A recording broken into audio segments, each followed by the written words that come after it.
So hello everyone. आज के इस वीडियो में हम लोग डिस्कस करने वाले हैं most important questions for Assam C. और आज के चैप्टर्स हैं डुअल नेचर, एटम्स और न्यूक्लियाई। ठीक है, तो पहला क्वेश्चन पढ़ते हैं। अब ये क्वेश्चन डी ब्रोगली रिलेशन के ऊपर बेस्ड है। Find the ratio of de Broglie wavelength of proton and alpha particles which can be accelerated through the same potential difference. ठीक है, अब देखिए डी ब्रोगली रिलेशन में, अब आसाम सी में तो मैं बार बार बोल रहा हूँ कि आपको फॉर्मूला याद होने चाहिए। तो डी ब्रोगली रिलेशन आपका क्या है? Lambda is equal to H by P. ठीक है, एच बाई पी, पी मतलब मोमेंटम हो गया। ठीक है, तो इसको मैं लिख सकता हूँ H by twice M E K. ठीक है, ई हो गया काइनेटिक एनर्जी। इसी को मैं लिख सकता हूँ square root of twice M Q V. ठीक है, इसी को मैं लिख सकता हूँ H by square root of 3m K B Boltzmann constant into T. ठीक है, तो ये मतलब अलग अलग फॉर्म है डी ब्रोगली रिलेशन के। ठीक है, तो अलग अलग सिचुएशन में अलग अलग इक्वेशन हमारे काम में आएगा। तो बेसिकली यहाँ पे जो हमारे काम में आने वाला है ना, वो गया लैम्डा इज इक्वल टू ये H by square root of twice M Q V, क्योंकि पार्टिकल का मास है, अल्फा पार्टिकल मास है, चार्ज है और पोटेंशियल के बारे में बोल रहे हैं। ठीक है, अब देखिए तो यहाँ पे हम लोग लिख सकते हैं लैम्डा, प्रोटॉन और अल्फा का रेशियो निकालना है, तो lambda proton by lambda lambda alpha, lambda alpha is equal to क्या हो जाएगा? ये वाला रिलेशन अगर यूज करेंगे, ठीक है, तो is equal to square root of M alpha Q alpha divide by M proton Q proton. ठीक है, सेम एक्सेलरेटिंग पोटेंशियल दिया है, मतलब वी तो सेम है यहाँ पे, इन दोनों के लिए वी सेम है, पोटेंशियल डिफरेंस सेम है। ठीक है, अच्छा, उसके बाद हमारे जानने लायक चीज क्या है? इसको इसको यहां से कैसे फर्दर प्रोसीड करेंगे? फर्दर प्रोसीड करने के लिए हमारे पास ये इंफॉर्मेशन होना चाहिए कि जो मास ऑफ अल्फा है, ठीक है, mass of alpha particle, mass of alpha particle it is 4 times mass of proton, charge of alpha particle is twice charge of proton। ठीक है, तो ये चीजें अगर यहाँ पे सब्स्टिट्यूट करेंगे तो lambda proton by lambda alpha, lambda alpha is equal to क्या हो जाएगा? 4 times mass of proton into 2 times charge of proton divide by square root of mass of proton charge of proton. ठीक है, तो ये आपका कैंसिल हो गया। तो 4 टू ज़ा 8, 8 मतलब 2 रूट 2, 8 मतलब 2 रूट 2। ठीक है, तो इसका मतलब option B is the correct answer. Option B is the correct answer. ठीक है, next question. Light of wavelength lambda falls on a metal having work function, work function ये दिया हुआ है, photo electric effect will take place only if, चार option है। ठीक है, तो देखिए जो काइनेटिक एनर्जी का एक्सप्रेशन था de Broglie Einstein's photo electric equation में, kinetic equation, kinetic energy E K is equal to H nu minus work function. ठीक है, सो इसको लिख सकता हूँ E K is equal to H C by lambda minus work function दिया हुआ है H C by lambda naught. ठीक है, अब फोटो इलेक्ट्रिक इफेक्ट अगर होना है तो जो काइनेटिक एनर्जी है ना of the emitted photo electron, it should be greater than और equal to zero.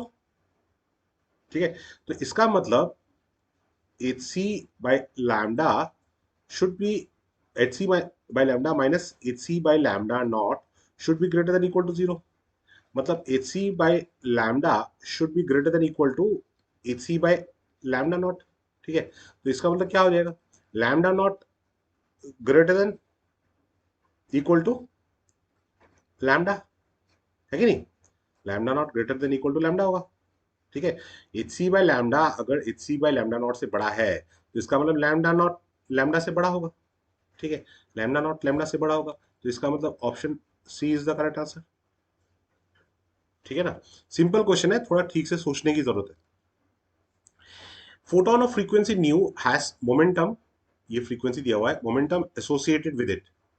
If C is the velocity of light then moments is, moments मतलब मोमेंटम के बारे में पूछ रहे हैं, ये ट्रिपली का आया हुआ क्वेश्चन है। ठीक है, lambda is equal to H by P. ठीक है, तो इसका मतलब P इज इक्वल टू हो गया एच बाई लैम्डा। ठीक है, फ्रीक्वेंसी न्यू दिया हुआ है, nu is equal to C by lambda होता है, सी बाय लैम्डा। तो मतलब lambda is equal to C by nu हो गया, C velocity of light in vacuum, so H by C by nu, so is equal to H nu by C, H nu by C, lambda momentum is equal to H nu by C, मतलब option D is the correct answer. ठीक है। अच्छा, इस question में क्या है कि we have a particle,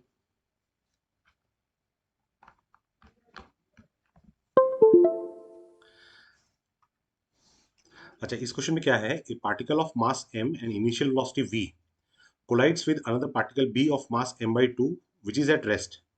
ठीक है, तो मतलब जो b है उसका मास है m by 2 और वो रेस्ट में है, ub इज इक्वल टू 0। ठीक है, और एक पार्टिकल है a, उसका मास है m। ठीक है, ये v वेलोसिटी से आके इसको कोलाइड कर रहा है। ठीक है, and after the collision is head on and elastic. ठीक है, कोलिजन जो हेड ऑन है और इलास्टिक है। ठीक है, head on and elastic, the ratio of de Broglie wavelength after the collision. ठीक है, अब देखो लैम्डा इज इक्वल टू होता है एच बाई एम वी। ठीक है, तो ratio of de Broglie wavelength पूछा है, मास तो हमको पता है दोनों का। ठीक है, बट हमको वेलोसिटी नहीं मालूम है कि आफ्टर कोलिजन उसका वेलोसिटी क्या हो रहा है। ठीक है, तो अब मान लेते हैं कि जो ए है वो मूव कर रहा है विद वेलोसिटी वी ए। ठीक है, इसका मास तो एम है, और जो बी है उसका मास m by 2 है और ये मूव कर रहा है with velocity vb after collision. ठीक है, तो कोई भी कोलिजन है उसमें मोमेंटम तो कंजर्व होगा। ठीक है, मोमेंटम कंजर्व होगा तो बिफोर कोलिजन मोमेंटम क्या हो जाएगा, m into V plus m by 2 into zero, ये हो गया मोमेंटम बिफोर कोलिजन। ठीक है, आफ्टर कोलिजन क्या हो जाएगा, m into V A plus m by 2 into V B, ये आफ्टर कोलिजन हो गया। ठीक है, तो m तो यहाँ पे सारे m कैंसिल हो गए।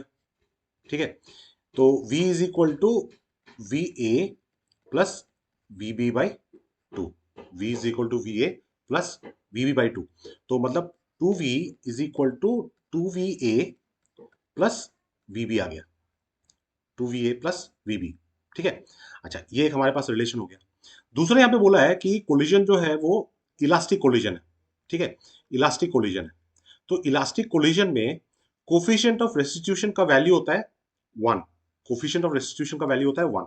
ठीक है, तो कोफिशिएंट ऑफ रेस्टिट्यूशन को हम लोग कैसे डिफाइन करते हैं, E is equal to, E coefficient of restitution हो गया, so it is equal to relative velocity, relative velocity of separation, separation divided by relative velocity of approach, of approach. ठीक है, और coefficient of restitution elastic collision के लिए E equal to 1 होता है, E equal to 1। ठीक है, E equal to 1, तो ये वैल्यू यहाँ पे अगर सब्स्टिट्यूट करते हैं तो 1 is equal to relative velocity of separation मतलब VB माइनस VA, और रिलेटिव वेलोसिटी ऑफ अप्रोच मतलब V माइनस 0।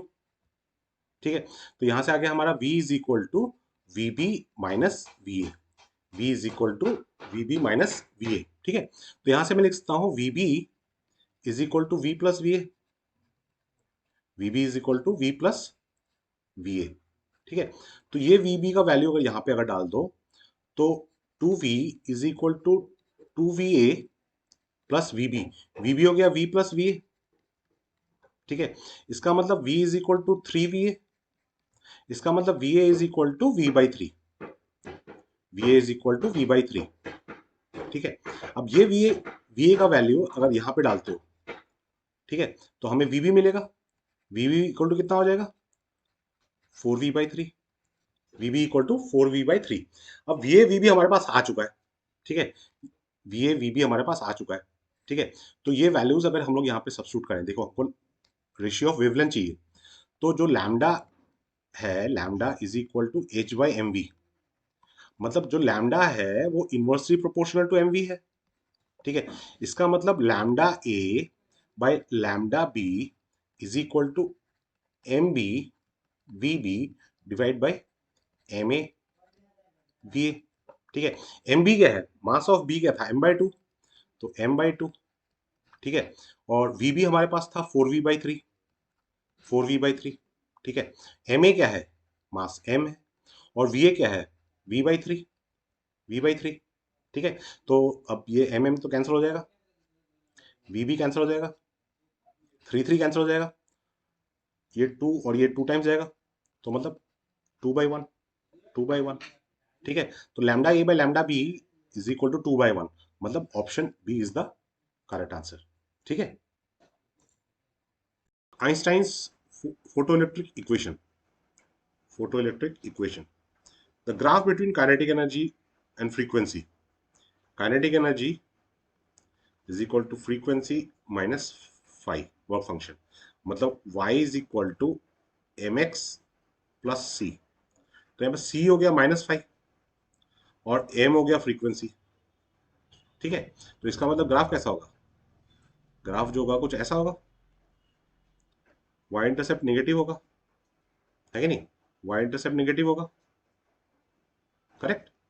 तो ये y इक्वल टू मतलब c इज इक्वल टू यहाँ पे आपका c इज इक्वल टू -5 आ रहा है ना, नेगेटिव, और जो स्लोप है वो आपका न्यू है, पॉजिटिव स्लोप है, पॉजिटिव स्लोप, ठीक है।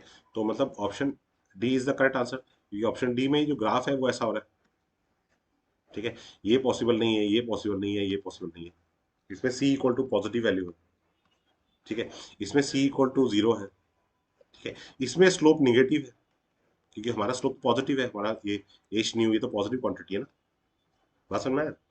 Next,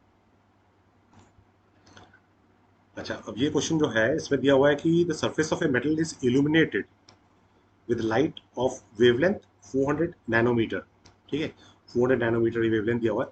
the kinetic energy of the ejected photo electron is 1.68 electron volt, work function कितना है, ठीक है, वर्क फंक्शन कितना है।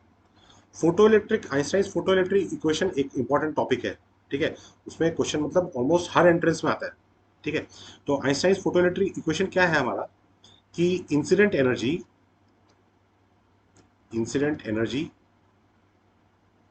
Is equal to kinetic energy of the photo electron plus work function, work function, ठीक है। अब इंसिडेंट एनर्जी जो है उसका वेवलेंथ दिया हुआ है 400 नैनोमीटर, ठीक है, मतलब H C by 400 nanometer is equal to kinetic energy दिया हुआ है 1.68 इलेक्ट्रॉन वोल्ट, प्लस हमको वर्क फंक्शन निकालना है 5, ठीक है। और ये जो एच सी है, एच सी का वैल्यू, एच सी का वैल्यू क्वेश्चन में दिया हुआ है 1240 इलेक्ट्रॉन वोल्ट नैनोमीटर, ठीक है।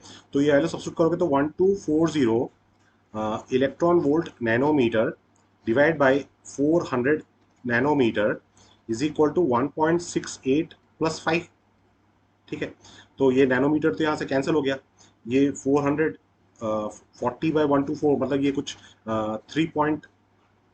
3.1 हो गया, ठीक है। So 3.1 is equal to 1.68 plus 5, मतलब 5 is equal to 3.1 minus 1.68, 3.1 minus 1.68 मतलब अप्रोक्सीमेटली आपका 1.41 होगा, ये 1.41 इलेक्ट्रॉन वोल्ट, ठीक है। मतलब option B is the correct answer.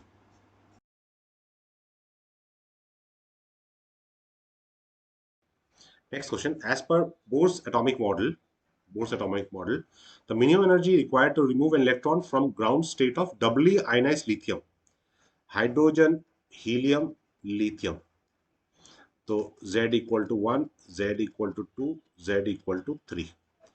Dabali ionize बोला है, मतलब इसके ऑलरेडी 2 इलेक्ट्रॉन निकल चुके हैं, तीसरा इलेक्ट्रॉन निकालना है, ठीक है।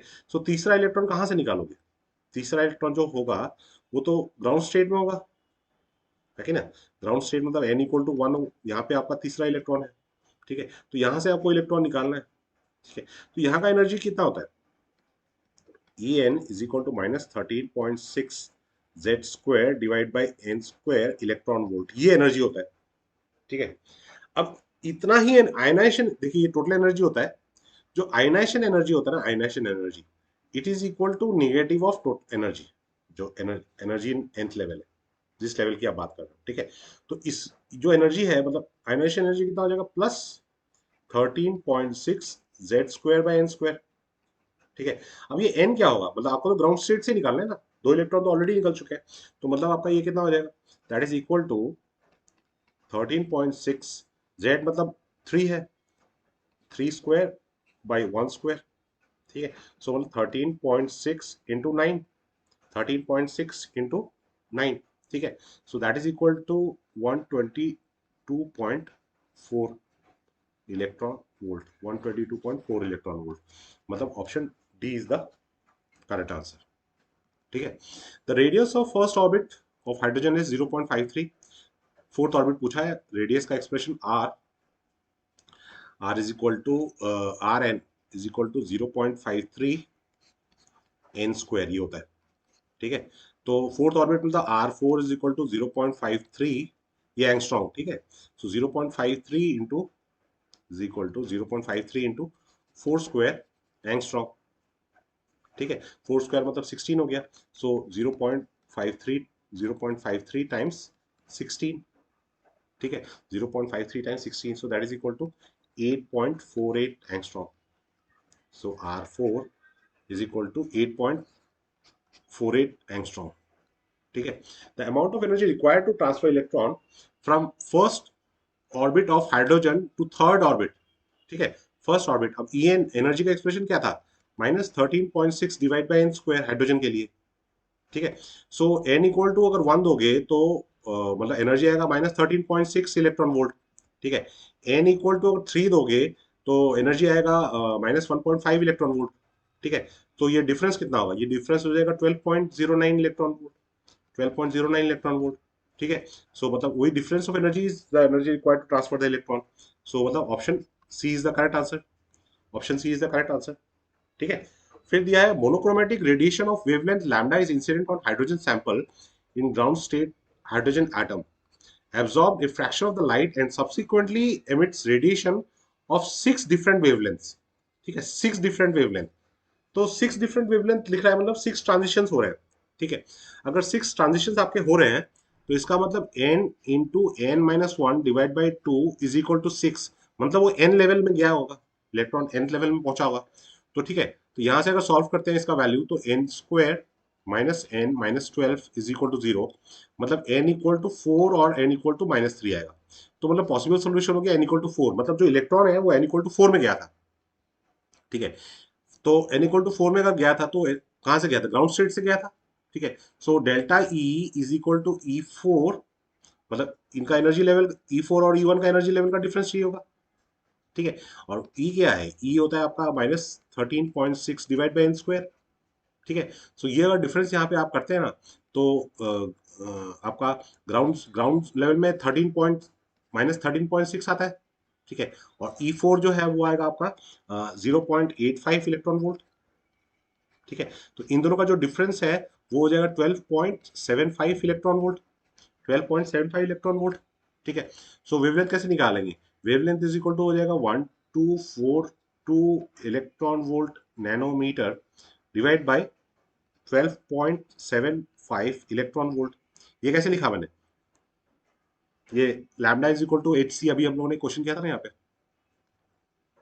एच सी का वैल्यू, एच सी का वैल्यू इलेक्ट्रॉन वोल्ट नैनोमीटर में था, ठीक है ना, ये चीज यहाँ पे यूज किया है, ठीक है। कैलकुलेशन थोड़ा इजी होता है इसको यूज करने से, तो इसको सिंप्लीफाई अगर करोगे तो ये आएगा 97.5 नैनोमीटर, 97.5 नैनोमीटर, मतलब option A is the correct answer, ठीक है। ये शॉर्टकट बिना यूज किए भी आप कर सकते हो, मतलब इसका आपने 12 पॉइंट इसको जूल में कन्वर्ट करके फिर एनर्जी इसको जूल में कन्वर्ट कर दिया, मतलब 12.75 into 1.6 into 10 power -19 joule, -19 joule, ठीक है, is equal to H C by lambda, is equal to H C by lambda. तो एच का वैल्यू सब्स्टिट्यूट कर दिया 6.6 इंटू 10 पावर -34, सी का वैल्यू सब्स्टिट्यूट कर दिया 3 इंटू 10 पावर 8, मगर ये थोड़ा कैलकुलेशन लंबा हो जाएगा, यहाँ से भी हम लोग लैम्डा का वैल्यू सेम ही मिलेगा, बट कैलकुलेशन थोड़ा लंबा होगा, कैलकुलेशन थोड़ा लंबा होगा, ठीक है। फिर next question, the first line of Balmer series has wavelength 6563 angstrom, what will be the wavelength of the first line of Lyman series, ठीक है। First line of Lyman series,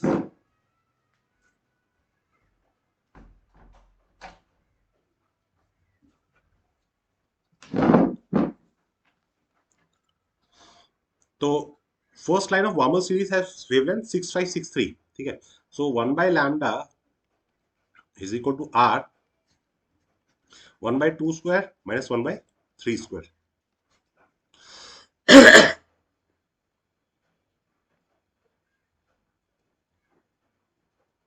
ठीक है, 1 by lambda is equal to R 1 by 2 square minus 1 by 3 square. ठीक है, तो 1 by lambda first line बोल रहे हैं ना, तो 1 by 2 square minus 1 by 3 square होगा। So 1 by 6563 angstrom is equal to R 1 by 4 minus 1 by 9, 1 by 4 minus 1 by 9। ठीक है, so this is equal to 5 R by 36, 5 R by 36।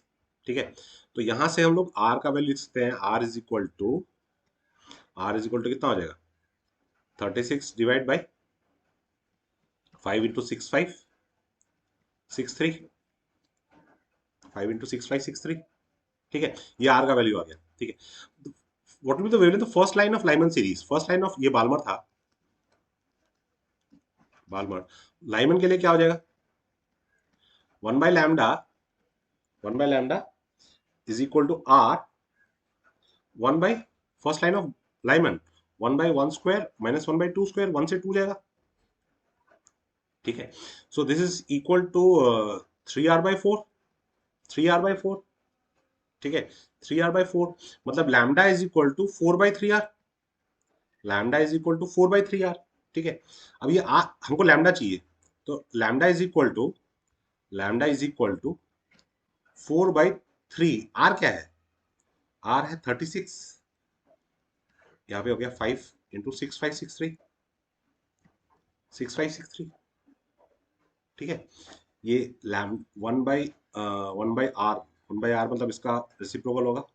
ठीक है, तो इसको अगर आप सिंप्लीफाई करते हैं, ठीक है, ये आपका लैम्डा इज इक्वल टू, मैंने कैलकुलेशन करके रखा है यहाँ पे, ये आपका 1215 एंगस्ट्रॉम आएगा, 1215 एंगस्ट्रॉम। ठीक है, नेक्स्ट क्वेश्चन आगे बढ़ते हैं। If nu one is the frequency of series limit of Lyman, nu two is the frequency of first line of Lyman and nu three is the frequency of series limit of Balmer.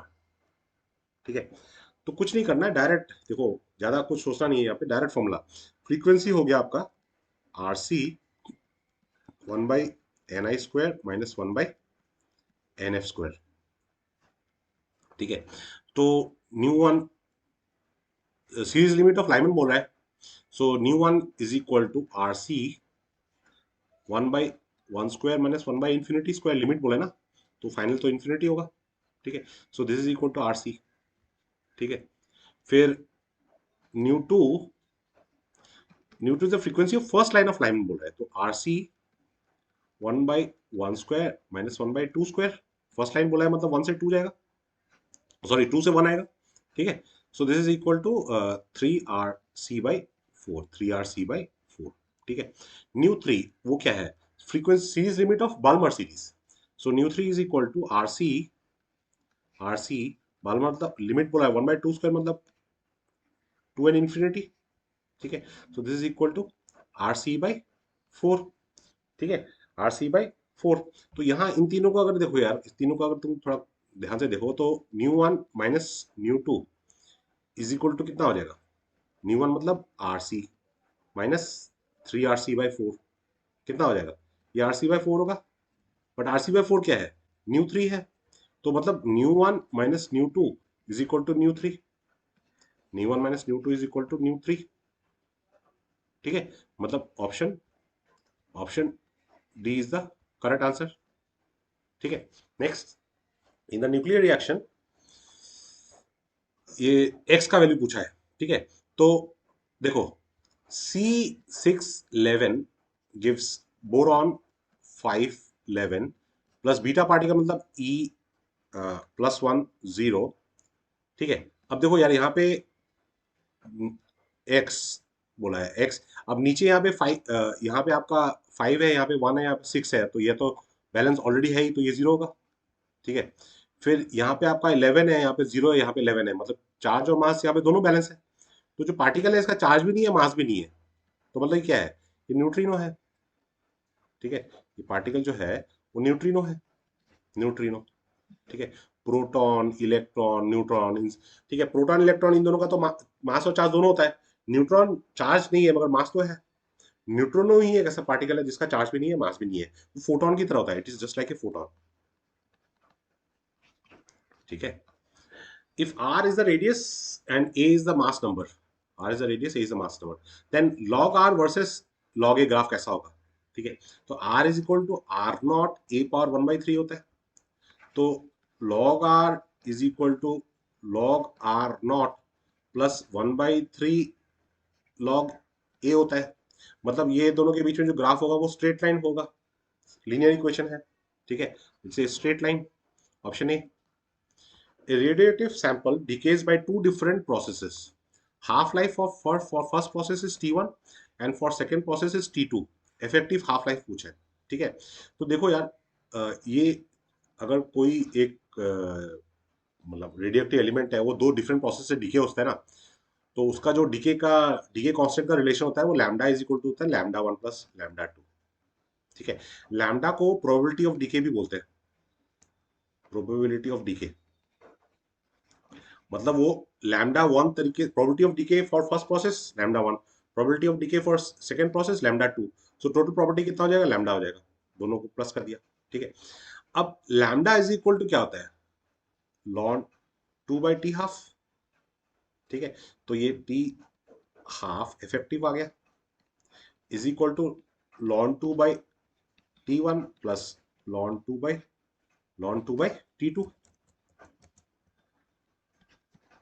ठीक है, तो इसका मतलब effective half life क्या हुआ है, 1t half effective is equal to 1/t1 plus 1/t2। मतलब कौन सा रिलेशन होगा, option D is the correct answer. ठीक है ना। Next, the curve between binding energy per nucleon and mass number, binding energy per nucleon and mass number. ठीक है, तो यार ये तो एनसीईआरटी बेस्ड है, डायरेक्ट आप ये ग्राफ देखा ही होगा। ठीक है, ये सारी चीजें पॉसिबल है नहीं वैसे भी। ठीक है, सो ओनली ये एनसीईआरटी बेस्ड है, डायरेक्ट एनसीईआरटी बेस्ड है, binding energy per nucleon versus mass number. Next question, the relation between half life and mean life, half life and mean life. ठीक है, ये भी फॉर्मूला बेस्ड क्वेश्चन है, option D is the correct answer, option D is the correct answer. Next question, when U238 nucleus, U238 nucleus decays, originally at rest, decays by emitting an alpha particle having a speed u, the recoil speed of the residual nucleus। ठीक है, अब ये है uranium 238। ठीक है, अब ये तो रेस्ट में था। ठीक है, तो इसका मोमेंटम जीरो हो गया। ठीक है, फिर ये जब डीके हुआ ना, तो इसका एक पार्टिकल अल्फा पार्टिकल निकला है, अल्फा पार्टिकल। ठीक है, सो ये इस डायरेक्शन में अगर मूव किया है तो दूसरा पार्टिकल जो होगा वो इस डायरेक्शन मूव करेगा। अल्फा पार्टिकल का मास तो यहाँ 4 मास गया है ना, अल्फा पार्टिकल He24 होता है ना, तो 4 मास नंबर डिक्रीज बाय 4, तो मतलब ये 234 होगा, 238 प्लस 4 238 होता है ना, तो ये जो पार्टिकल निकलेगा उसका मास होगा 234, 234। ठीक है, तो मतलब उसमें हिसाब से हमको ऑप्शन क्या लग रहा है कि ऑप्शन दो ऑप्शन हो सकता है, या तो ऑप्शन सी होगा या ऑप्शन बी होगा। ये ऑप्शन पॉसिबल नहीं है, ये भी ऑप्शन पॉसिबल नहीं है। ठीक है, तो इन दोनों में से एक पॉसिबल होगा।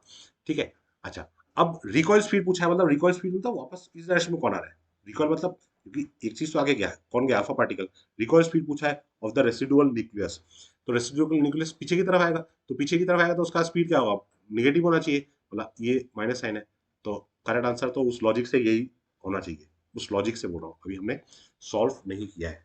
ठीक है, सॉल्व नहीं किया है। सॉल्व कैसे होगा, सॉल्व ऐसे होगा कि इनिशियल मोमेंटम तो जीरो है, इनिशियल मोमेंटम जीरो है। ठीक है, तो एक पार्टिकल है जिसका मास है 234। ठीक है, 234, और उसका स्पीड कितना है मुझे पता नहीं है। ठीक है, अच्छा, यू यू एक्स कुछ ले लिया। ठीक है, और प्लस अल्फा पार्टिकल, उसका मास है 4 टाइम्स। ठीक है, ये 234 m, ये 4 m। ठीक है, और वो जा रहा है यू, ये हो गया final momentum, this is equal to zero, this is equal to zero. ठीक है, तो इसका मतलब U X is equal to -4 m u divide by 234 M, ठीक है, एम कैंसिल हो गया, option B is the actually the right answer, ठीक है ना। सो ये कुछ क्वेश्चंस थे based on this 3 chapters, hope this benefits you.